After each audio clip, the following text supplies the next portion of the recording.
आता मंत्राग्नी या ठिकाणी सुरुवात होईल. आपण कृपया सर्व मान्यवरांना विनंती, आपण स्थानापन्न व्हावं, आपल्या आपल्या जागेवर स्थानापन्न व्हावं. सेना के जवान दीदी को कृपया सगळ्यांनी बसून घ्यावं अशी सगळ्यांना पुन्हा एकदा विनंती. सम्मान दे रहे हैं और उनके जैसा कि आप देख रहे हैं पार्थिव शरीर को भी सर्व मान्यवरांना विनंती, कृपया आपण तिथे बसून घ्यावं. आपल्या त्या ठिकाणी जी आसन व्यवस्था आहे तिथे आपण बसून घ्यावं. पण शासकीय इतमामात आणि मंत्राग्नी पूरे सम्मान के साथ तिथे दीदींना अंतिम विदाई देणार आहोत. लेकर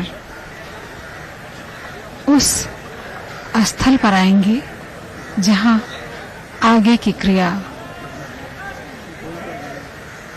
संपन्न की जाएगी.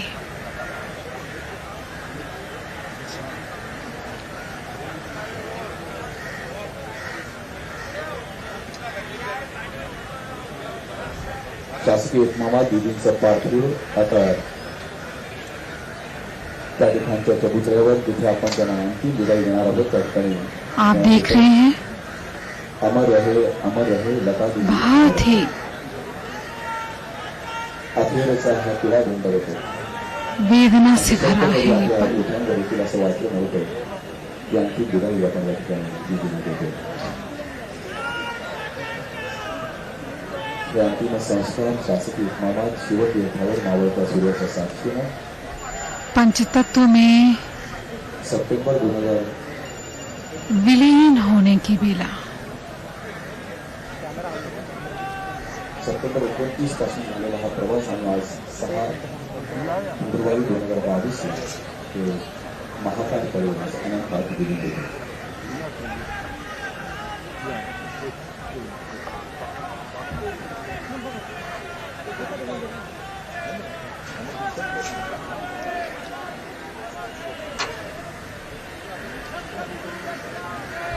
People are screaming, जब तक सूरज चांद रहेगा लता तेरा नाम रहेगा. They now realize that this is the last moment that this mortal body is with us, soon to be merged with the 5 elements.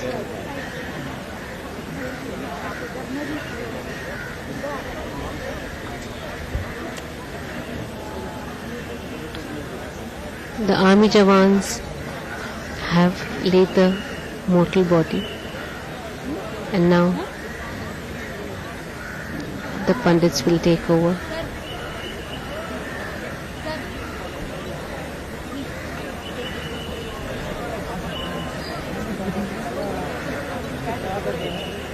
शासकीय इतमामात तिन्ही सैन्य दलांच्या वतीने या ठिकाणी हा अंतिम विदाई सोहळा, अंतिम सोहळा, अंत्यसंस्कार मंत्रोच्चाराच्या साक्षीने केला जातो.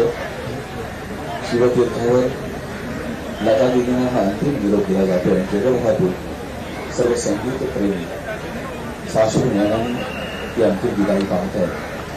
पण त्या दीदी आजपासून आपल्यात नसतील, पण त्यांचा शिवर मात्र ज्याने आपलं आयुष्य समृद्ध केलं, आपल्याला वरदान दिलं, ते मात्र कायमच आपल्याबरोबर असेल.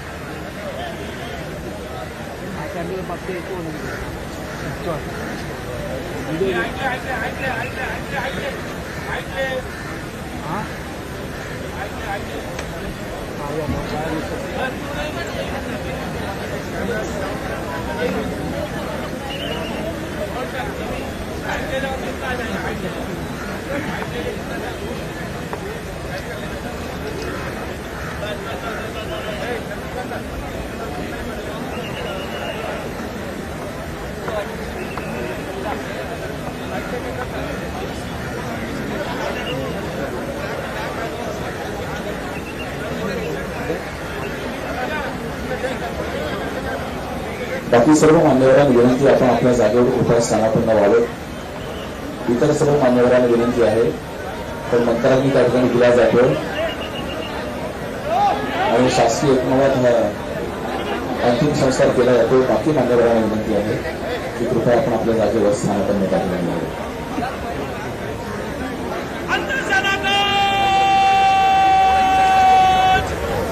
राष्ट्रीय सेना के जवान, भारत रत्न लता दीदी को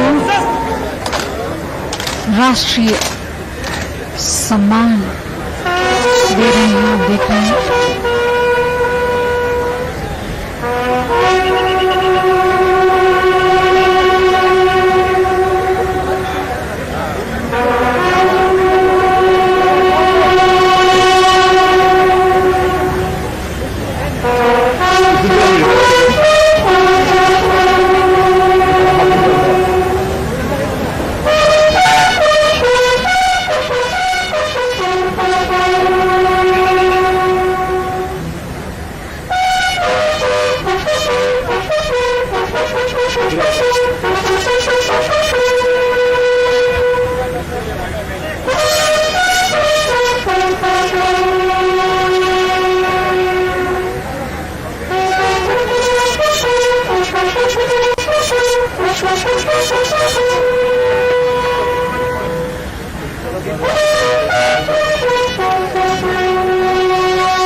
गोधीली बेला और शस्त्रों की सलामी।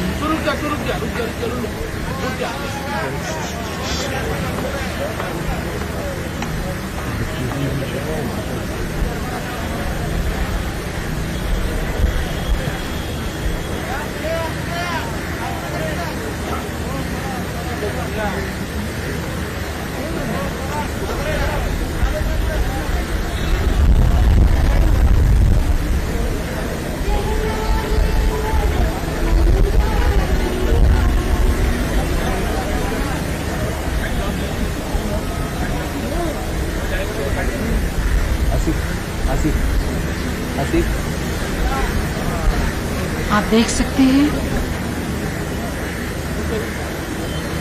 कितनी संख्या में लोग अपनी भावपूर्ण विदाई देने के लिए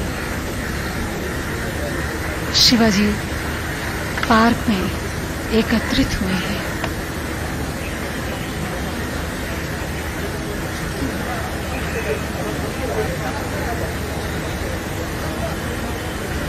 दीदी चिन्निद्रा में विलीन हो गई है।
The Indian tricolor, which was adorning our dear Lata Didi, has now been handed over to Adinath, to the family.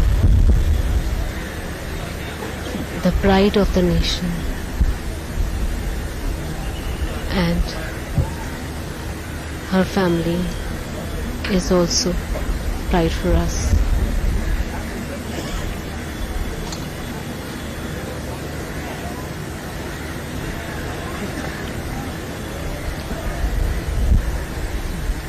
Adinath Mangeshkar ji, Pandit Hridaynath Mangeshkar ji, परिवार के अन्य सदस्य।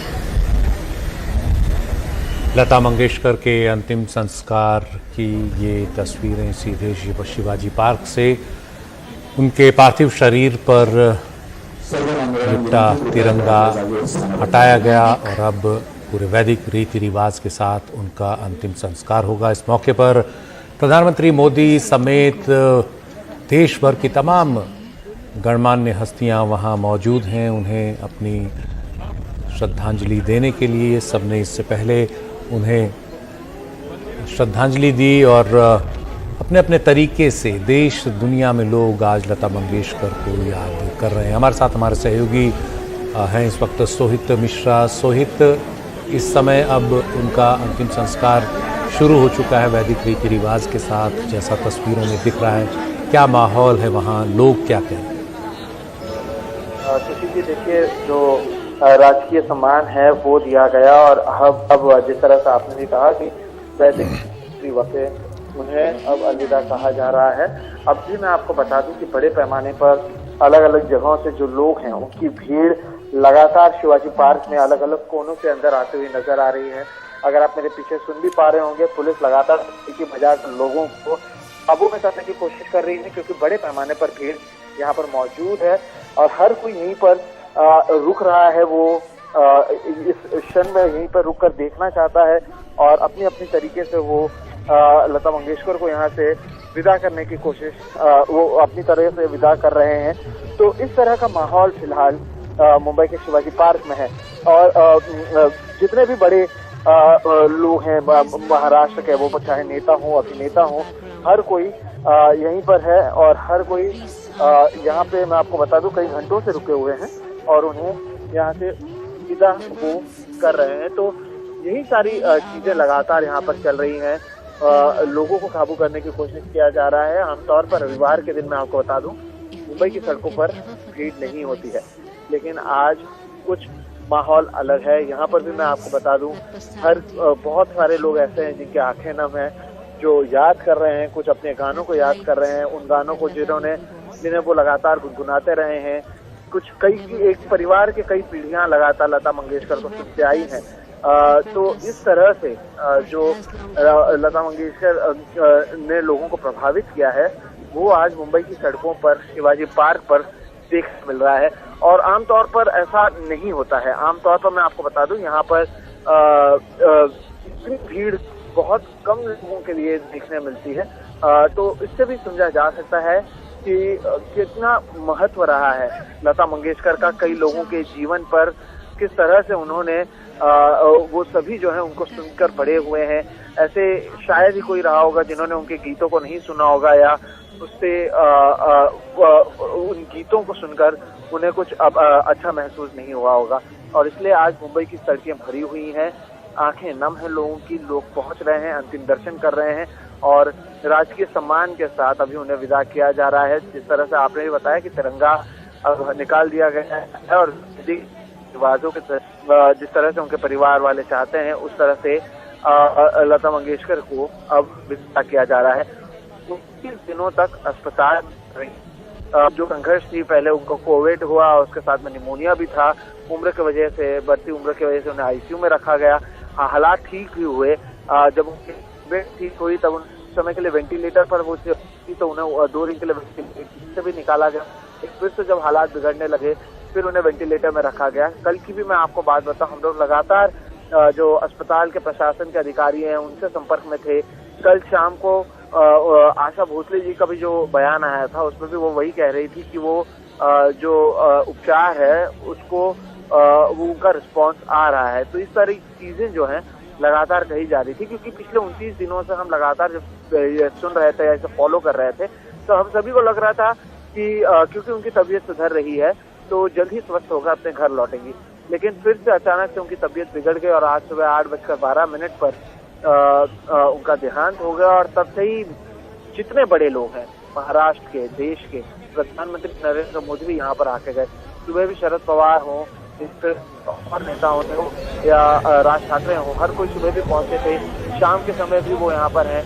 मुख्यमंत्री उद्धव ठाकरे जो खुद काफी समय से बीमार चल रहे थे और वो भी यहाँ पर मौजूद है।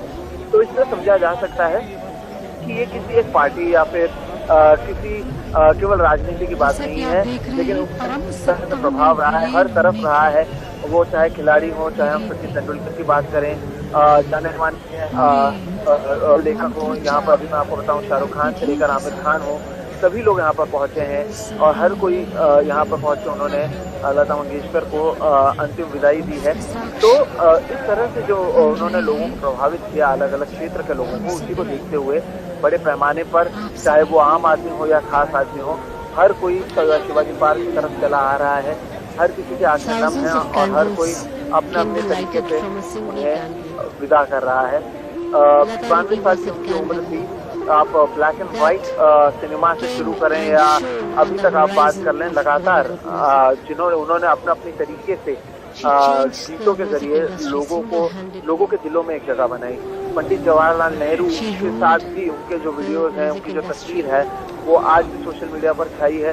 तो पंडित जवाहरलाल नेहरू से लेकर जो मौजूदा प्रधानमंत्री हैं नरेंद्र मोदी तक, हर किसी को प्रभावित किया था लता मंगेशकर ने। और केवल भारत की बात नहीं है, 36 भाषाओं में उन्होंने अलग अलग गीत गाए हैं। देश हो विदेश हो, हर जगह पर लोग उनके फैन हैं और इसलिए यहाँ पर भी लोग अलग अलग जगहों से आ रहे हैं। और हर किसी से जब हम बात करें तो वही कह रहे हैं कि काफी प्रभावित होते थे, उनके ये गाने हम सुनते थे, उनके वो गाने हम सुनते थे। जब हम परेशानी में रहते थे या स्ट्रेस रहता था तब हम उनकी इस गाने को सुनते थे तो हमें बेहतर फील होता था। तो इस तरह जो उन्होंने दिल में एक अलग जगह बनाई है, ये बहुत कम लोग होते हैं जो बना पाते हैं। और इसलिए राजकीय सम्मान के साथ जो भारत रत्न है लता मंगेशकर, उन्हें विदा किया जा रहा है। राजकीय सम्मान दिया गया उन्हें और जो उनकी विधि विधान है उसके जरिए भी उनको अलविदा कहा जा रहा है। पुलिस को भी काफी पुलिस प्रशासन को भी परेशानी हो रही है बीच बीच में लोगों को काबू करने के लिए, और लेकिन लोग यहाँ से जा नहीं रहे हैं। बाहर भी शिवाजी पार्क के बाहर तक बड़ी कतार लगी हुई है। तो इस तरह से जो जिसे भारत का नाइटिंगेल कहा जाता है, उन्हें विदा किया जा रहा है। अलग अलग तबके के लोग, अलग अलग जगह से लोग, आम आदमी से लेकर खास आदमी हो, देश के प्रधानमंत्री हो, महाराष्ट्र के मुख्यमंत्री हो, बड़े बड़े राजनेता हो, बड़े बड़े क्रिकेटर हो, बड़े बड़े अदाकार हो, हर कोई आज शिवाजी पार्क में मौजूद है। जिन जगहों से मैं आपको बता दूं, इनकी जो अंतिम यात्रा निकली है, हर जगह पर लोगों की भीड़ नजर आई। खास तौर पर रविवार के दिन जब इन सड़कें खाली हैं, आज इन सड़कों लता मंगेशकर को लगभग हर किसी ने उनकी अंतिम यात्रा का साथी होने की कोशिश की। अंतिम यात्रा में उनके साथ वो चलते नजर आए और चलते चलते शहर के अलग अलग कोनों से भी लोग शिवाजी पार्क पहुंच रहे हैं। तो जो एक अलग तरीके का प्यार, जो शायद ही बहुत कम लोग होते हैं जो इस तरह से किसी के दिल में बस पाते हैं। लेकिन वही खूबी लता मंगेशकर की थी और उनके गीतों के साथ ही जो उनका स्वभाव है उसकी भी चर्चा लगातार होती है। कई लोगों की मदद करने से लेकर, मैं आपको बता दूं, यहाँ पर ये भी कहा जाता है कि जब भी कुछ लोग अच्छा काम करते हैं तो उन्हें भी वो बुलाया करती थी, सपोर्ट किया करती थी, इस तरह से सहकार्य किया करती थी।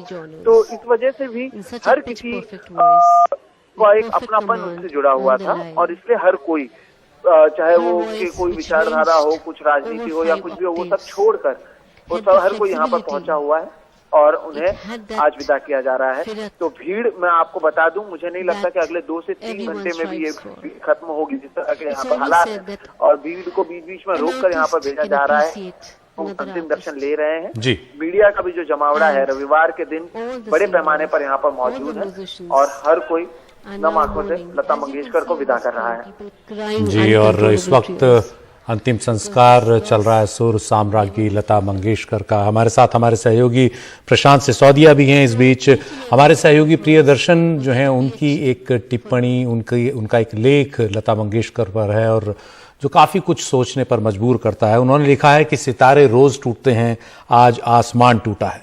वाकई संगीत का, सुरों का आसमान आज टूट गया। 70 साल से ये आवाज एक पर्यावरण की तरह हमारे ऊपर छाई हुई थी। वो हम माटी के पुतलों को सांस लेते मनुष्यों में बदलती थी।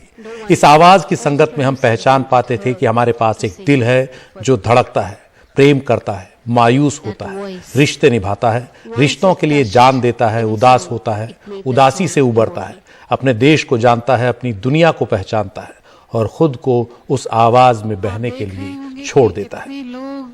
प्रियदर्शन जी ने लिखा है कि बस कल्पना करें कि लता मंगेशकर न होती तो क्या होता। बेशक हिंदी फिल्मों की दुनिया में बहुत सारी आवाजें थी, लेकिन लता मंगेशकर वाली दैवीय संपूर्णता किसी में नहीं थी। वे न होती तो महल की आएगा आएगा वाली वो अबूझ पुकार कैसे संभव हो पाती, जिसमें समय भी सांस लेता मालूम होता है। वे न होती तो मुगले आजम में शहंशाह अकबर बने पृथ्वीराज कपूर की जलती हुई आंखों के सामने कौन बगावत की वो शमा जला पाता कि प्यार किया तो डरना किया, और कौन इस अंदाज में गा पाता कि पर्दा नहीं जब कोई खुदा से बंदों से पर्दा करना किया। वे न होती तो पाकीज़ा में मीना कुमारी के दर्द को वो मीठी टीस कौन दे जाता, जिसके साथ चलते चलते एक उम्र निकल जाती है। द गाइड की वो रोजी कैसे साकार होती जो कांटों में खींचकर ये आंचल तोड़ के बंधन बांधी पायल गाती और कहती कि आज फिर जीने की तमन्ना है, और इस गुस्ताखी पर भी दुनिया निसार होती।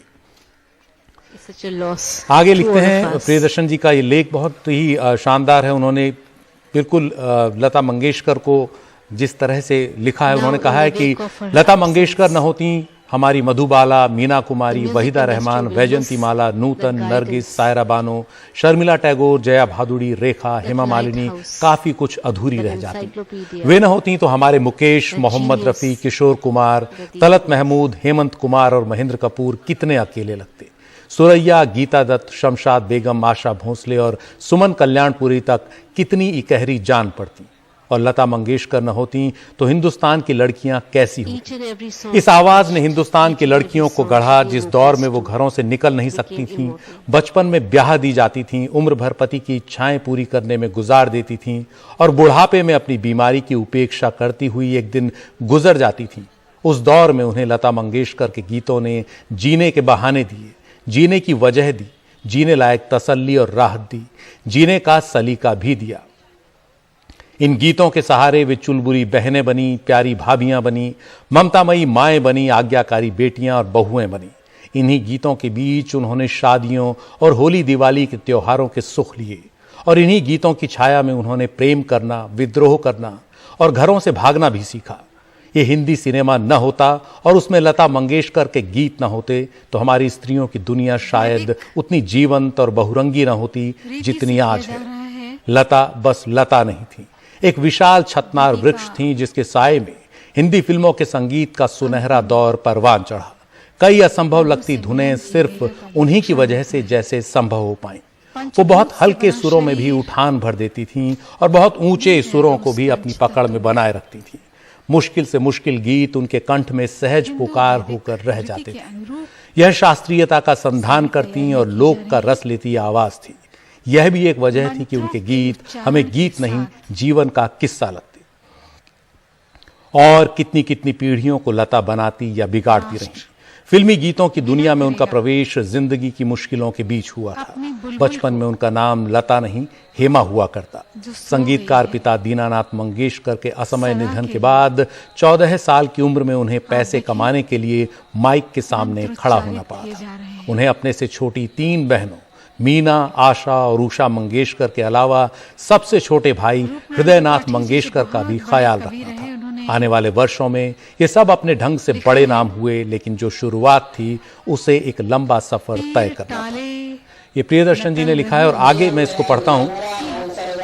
ये 40 का दशक था। हिंदी सिनेमा तब बोलना और गाना सीख रहा था।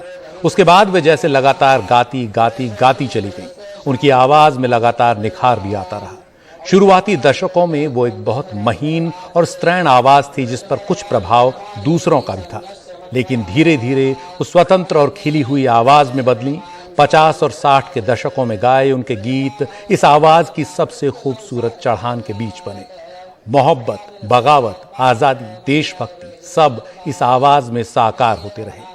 इसी दौर में पंडित प्रदीप का लिखा गीत ऐ मेरे वतन के लोगों लता मंगेशकर की आवाज में सुनकर पंडित नेहरू की आंखों में आंसू आने की बात कही जाती है। इसी दौर में उनकी आवाज के जादू से सजी पाकीज़ा की ऐसी चर्चा होती है कि बांग्लादेश युद्ध हारने के बाद शिमला समझौते के लिए भारत आए जुल्फिकार अली भुट्टो के साथ आई उनकी युवा बेटी बेनजीर ये फिल्म देखने की इच्छा जताती हैं और उनके लिए इसका विशेष शो रखा जाता है। यह आवाज न होती तो वे फिल्में शायद अपना जादू काफी कुछ खो देती। 70 का दशक आते आते यह आवाज कुछ और प्रौढ़, परिपक्व, गहरी और परतदार हो जाती है। आंधी, मौसम या अभिमान जैसी फिल्मों के उनके गीत एक अलग आयाम बनाते हैं। खामोशी के गीत हमने देखी है उन आंखों की खुशबू के शब्दों को लता जैसे नई ऊंचाई दे डालती है। फिल्म अभिमान में एक टूटी हुई पत्ती बनकर जब वे गाती हैं तो लगता है कि बस यही आवाज जया भादुड़ी की सकुचाहट और बाद में उनके आंसुओं के साथ इंसाफ कर सकती है। जब वे मुकद्दर का सिकंदर के लिए मुजरा गाती हैं सलाम इश्क मेरी जान जरा कबूल कर ले, तो आवाज में एक अलग सी शोखी और कमनीयता चली आती है। बेशक बहुत सारे संगीत मर्मज्ञ इस मुजरे को पाकीज़ा या दूसरी फिल्मों में लता द्वारा गाए मुजरों की टक्कर का न माने, लेकिन इस गीत का भी अपनी तरह का जादू है। यह सिलसिला जैसे खत्म होता ही नहीं। 80 के दशक में जब वे खुद 60 पार हो चुकी होती हैं तब वे 16 बरस की बाली उम्र को सलाम जैसा गीत गाती हैं। यहाँ उनकी आवाज कुछ और होती मालूम होती है। 90 के दशक में 1942 लव स्टोरी का गीत कुछ न कहो कुछ भी न कहो जैसे प्रेम और उदासी के आंगन में टहलता हुआ गीत है। ये सिलसिला बिल्कुल नई सदी तक चला आता है। 2004 में वे वीर ज़ारा तक के लिए गाती हैं। ये सच है कि लता मंगेशकर के इस विशाल सफर में बहुत सारे ऐसे पड़ाव हैं जिन पर सवाल उठते रहे हैं। कई लोगों का मानना है कि और प्रियदर्शन जी ने लंबा लेख लिखा है जो लता मंगेशकर के जीवन के अलग अलग पहलुओं पर गहरी रोशनी डालता है। इस वक्त लता मंगेशकर का अंतिम संस्कार चल रहा है पूरे वैदिक रीति रिवाज के साथ। हमारे साथ हमारे एंटरटेनमेंट एडिटर प्रशांत सिसोदिया हैं। प्रशांत, आप क्या कहना चाहेंगे? ये पल, ये जो समय है, ये एक हिंदुस्तान के फिल्म जगत, संगीत जगत के लिए बहुत ही अलग सा मुकाम है, एक अलग सा समय है। क्या इस समय आपके मन में भाव उठ रहे हैं? इतने लंबे समय तक आपने बॉलीवुड को देखा, लता मंगेशकर को जाना, उनके काम को समझा। जैसा कि लोग कहते हैं कि एक चैप्टर खत्म हो गया या एक पूरा का पूरा एक वक्फा जो है वो खत्म हो गया, मैं ये कहूँगा कि आधी से ज्यादा किताब खत्म हो गई, क्योंकि हिंदी सिनेमा के इतिहास में बहुत सारे लोग आते हैं मगर उसके बाद कुछ दशक के बाद वो सब नाम जो है या तो चले जाते हैं या याद नहीं रहते। लेकिन लता मंगेशकर एक ऐसी शख्सियत है जिन्होंने करीब करीब हिंदी सिनेमा की शुरुआत से लेकर और अंत तक से मैं नहीं बोलूंगा, लेकिन हाँ मुकाम पे हम यहाँ तक उन्होंने सारे जो अपनी आवाज दी उन गानों को। अभी आप जिक्र कर रहे थे गाना कुछ ना कहो का, जो प्रियदर्शन जी ने एक लेख लिखा उसके बारे में आप बात कर रहे थे। मैं आपको बताऊं कई बार ऐसा होता था, बहुत सारे गाने ऐसे होते थे जो लता जी पहले गा देती थी और फिल्मों में अक्सर आपने देखा होगा कि वही गाना लड़की की आवाज में होता है, फिर लड़के की आवाज में, फीमेल पहले और फिर मेल। तो ऐसे कई गाने थे जो उन्होंने गा दिए और उसके बाद जो मेल काउंटर पार्ट सिंगर्स थे उनको दिया गया। ये कुछ ना कहो का ही किस्सा है कि कुमार शानू ने जब ये गाना कुछ ना कहो ये लता जी की आवाज में भी है, और जब ये गाना कुमार शानू को आर.डी. बर्मन ने कहा कि भाई ये गाना आपको गाना है और लता जी गा चुकी हैं, तो कुमार शानू थोड़े से घबरा गए। वो बोले कि यार ये तो उन्होंने लता जी ने कैसे गाया होगा और उनकी मुर्कियां, मैं तो ऐसा नहीं कर पाऊंगा, अच्छा मैं प्रैक्टिस कर लेता हूँ। और उन्होंने अपना वो प्रैक्टिस करना शुरू किया और प्रैक्टिस किया। उन्होंने एक बार में एक गाना गाया और आर.डी. बर्मन बाहर निकल के आए, बोले बस मुझे ऐसा ही चाहिए। वो लता जी ने अपनी तरह से अपने स्टाइल में गया है, मुझे यही चाहिए। इस तरह की एक दो बार किशोर कुमार के साथ भी हुआ। उन्होंने ऐसे गाने, एक गाना है वो गाया और गाने के बाद वही गाना किशोर कुमार को दिया गया, तो किशोर कुमार ने कहा कि मुझे आप 15 दिन का टाइम दीजिए। फिर वो एक रिहर्सल करने के बाद उस गाने को बार बार फिर उन्होंने वो गाना गाया। तो मेरे ख्याल में वो गाना था मेरे नैना सावन बादो, जहां तक मुझे याद आ रहा है। तो इस तरह के बहुत सारे किस्से हैं लता जी की गायकी के। और दूसरी बात यह है कि जैसा मैं कहता हूँ बहुत सारे सिंगर्स आते हैं, कुछ लोग सेमी क्लासिकल में होते हैं ट्रेन, कुछ लोग हिंदुस्तानी म्यूजिक में ट्रेंड होते हैं, लेकिन जो लता जी की जो एजुकेशन म्यूजिक की थी वो घर से शुरू होकर फिल्म जगत तक में चलती रही। आप अलग अलग तरह के जो म्यूजिक डायरेक्टर्स हैं आप देखें, एक तरफ गुलाम हैदर साहब या पंकज मलिक साहब या खेमचंद्र प्रकाश या फिर अनिल विश्वास या सलील चौधरी या लक्ष्मीकांत प्यारेलाल, शंकर जयकिशन, मदन मोहन और नौशाद साहब, ये सबके अपने अलग अलग अंदाज थे और उन सबको सेटिस्फाई करना अपनी सिंगिंग से, अपनी आवाज से, ये किसी दमदार सिंगर के बस की ही बात है। और जितने भी ये म्यूजिक डायरेक्टर्स हैं इन सब ने, बाद की तो बात में छोड़ देता हूँ क्योंकि बाद में जो आए वो सब लता जी को सुन के बड़े हुए थे और इम्प्रेस थे उनसे इन्फ्लुएंस थे। जो ये म्यूजिक डायरेक्टर्स की मैं बात कर रहा हूँ, ये सारे के सारे म्यूजिक डायरेक्टर्स लता जी की को बुलाया और गाना गवाया और उसके बाद लता जी ने उनको वही दिया जो उनको।